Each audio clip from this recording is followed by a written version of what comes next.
Today we're just going to look at a few different tools available within Speedgrader, mainly for grading purposes and things just to streamline what you're doing. So starting at the top left, we've got three different buttons here. We got Gradebook. If you click that, that just takes you straight to the gradebook within Canvas. Nothing fancy there. This eyeball here, that lets you, or it shows you two things. One, it shows you the current status of the grades. So right now it says all grades posted, meaning that anything that's graded, students are going to be able to see exactly what that grade is.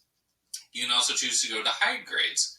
And if you do that, students will see that something has been graded, it's been submitted, all that good stuff, but they're not going to know what grade it is. If you do click hide grades, it'll wind up, and I'm not going to do this because this is an actual class I've got right now, but there will be after it loads, there will be a line through the eyeball up here, and it'll say something along the lines of grades hidden. That way you know for sure what's going on with it. So if you don't want your students to see their grades for some reason all of a sudden, you can hit that hide grades button. Then we've got the settings here. So the settings are going to be useful for the options predominantly. When we click that, the big thing here is the sort student list. So this lets you pick how you want to sort all of the stuff within Speedgrader. The default is by student name, but I always like to go by submission status. And whenever you click on whichever way you want it to sort, it will save that as the default, at least for a while. I find that every once in a while, for some reason, I have to go back in and change it back to submission status, but it's not very often at all. So student name, obviously that's going to do alphabetically, and that's alphabetical by last name. The date they submitted the assignment, that's sort of like submission status, where you could see, the most recent submissions up front, and the oldest ones down on the bottom, or vice versa. And then by submission status, so it orders by need grading, the not submitted, and then graded stuff at the end. And this one will go alphabetically within those sections. So everybody that needs grading, it'll go alphabetically through them, and then everybody who hasn't turned it in will be alphabetical, and then everybody who needs it graded, or where it's already been graded, will be alphabetical after that. So this is usually the one that I like to do, just because it lets you go from student to student without having the interruptions of, oh, this person hasn't submitted it yet, or, oh, I've already graded this one. It just puts all of the same things in each thing. You also have the ability to hide student names in the Speedgrader, so I'm going to have that clicked for me, just to, not have any student information, especially since there may be grades popping up for students here. So we'll go ahead and hit Save Settings. If you click on this link here, this will take you to the assignment itself on Canvas. So that way, if you had a question about, oh, what exactly did I need to assign? Did they actually do all this stuff? You can click there and find out real quick. You can also make any quick tweaks if you need to. Like maybe, oh, I didn't make this clear enough for another class that I haven't had yet. Let me go ahead and add that in there or change it for next year or something like that. The button link here will take you to the class. Then you've got a bunch of different options in this gray bar. So if you're dealing with something that's a longer document, so this document that I just uploaded, this is my test student, by the way. So this is something that I did within Student View. If you hit the next page, it'll take you on down to the next page. You can click and say, let's go to page 6. Oh, not 36. There's page 6, hit enter, it takes us down there. So if you have something really big, this is a good way to navigate through Canvas quickly. You can also, if you need to rotate it, you can rotate the page. So maybe they uploaded a picture, they were holding their phone wrong or something like that. You got that option there. You can zoom in and out, so, obvious. Enter full screen, so this will pop everything so that you're just looking at the document itself. You don't have any of the grading functions on the other side. So that could be useful too. And then over here, these are going to be the really good feedback tools for Canvas. So you've got different annotations that you can add here, and this will guide students if they're looking back at their thing. So let's say you're an English teacher, students are in a rough draft, you obviously want to give them feedback on that. You can use these annotation tools to do that so they can look and see what they need to do. So the first kind is a point annotation. This one, you just simply click wherever it is that you feel the need to make the annotation. So let's say, for some reason, I'm going to put it on the word block. So I'll click there. I don't like this word. And we'll hit enter. And it's saved on there. And the neat thing about annotations is that students have the option to reply to them. So you can write something, then maybe they had a question that they could reply back. They could do that. You're not going to get a notification or anything, so it's not a super great tool. But you could use that for a grading purpose. So maybe you want to make sure that they looked at your comments on that rough draft. You could go back into Speedgrader after you graded it the first time, and then go through and look through the students and see, okay, did they add anything onto those annotations or not?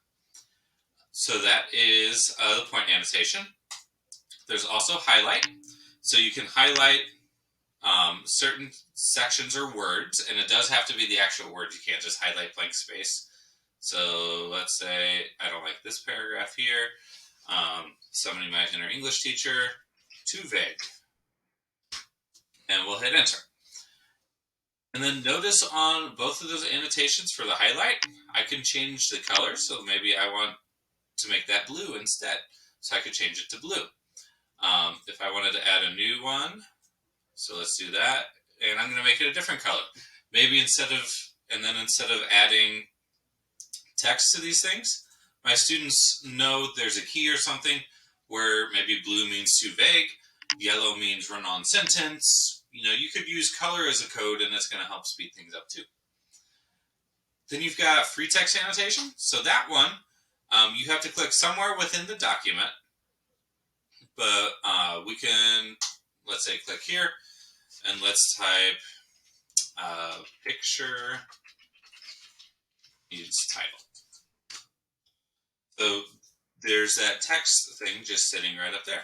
And just like everything else, we can change the color of it too. I'd probably recommend not using black because that's not going to really stand out. Maybe if we do red, it'll be seen more. Strikeout annotation. So if we highlight stuff, maybe. So we can strike words out and say, spelled wrong, or something along those lines. Retry annotation. Maybe they were supposed to have another box here. So I'm going to go ahead and draw a box. So the way that's going to work is I'm going to click and hold until I want it to stop drawing. Now, if you release too early, I wanted to do a box. I didn't make a box. If you notice there's this check mark here, that check mark says, hey, I'm done with the drawing. If you don't click that, Canvas knows, okay, there's still more stuff that needs to be drawn. So it's going to wait to finalize that shape until you've done that. So I'm going to go ahead and go back down, finish up the box. We'll hit check, and now that's saved as a box. And I can add something in here. Need second box. And enter. And if you want, you can reply to your own replies. So maybe I could do something different, or whatever it is that needs to be added in there. So you can reply to stuff there. The last one is area annotation. So this one will let you basically make a box. So let's scroll up to somewhere so it's not so much. Here we go. So I'm going to make a box. Let's make it, we'll leave it orange, the other color, so it seems to go up. And let's say a good picture. So they can see that this particular area as a whole, whether it's an image, text, whatever, has whatever that attribute is attributed to it. So those are all the tools there. There's also this download annotated PDF. So what that'll do is it'll take everything that you've done within here, and it'll download it, so it'll have the student original work, and it'll have all of those annotations that you added in there. When it downloads as a PDF and you open it up in something like Adobe, if you move your cursor over the annotations, it'll actually kind of pop up with whatever it is that you typed inside that annotation. So not that there's a whole lot of use for this, but maybe you have a parent who's like, hey, my kid says that you didn't give feedback for a rough draft, or hey, can I have a copy of that? You can download that, email it to them. Then you don't have to mess with, doing anything as far as access with Canvas or all that fun stuff. So you got all those tools up top. Then over here on the right. So for one, this got turned in 145 days late, so it tells you how late it was. If there are different files submitted, you can click through the different files and they'll pop up over here. The grade, obviously click in there. You can add whatever comment you want in here. But if you want to save some time, if there's some comment that you use a lot of, there's this little text bubble here. This is your comment library. So when you click on that, you have this whole library of comments that are available that are something that you usually are going to use over and over again. So these are the two big ones that I use quite frequently whenever, like, they're probably my most common comments to make on every assignment in general. So I have these in here. So you have two options. You can either just simply click on the comment. So we'll say late 50%. It automatically has it in there. You do still have to hit the submit button though. So we can hit the submit button, and maybe if it loads, it'll add that comment in there.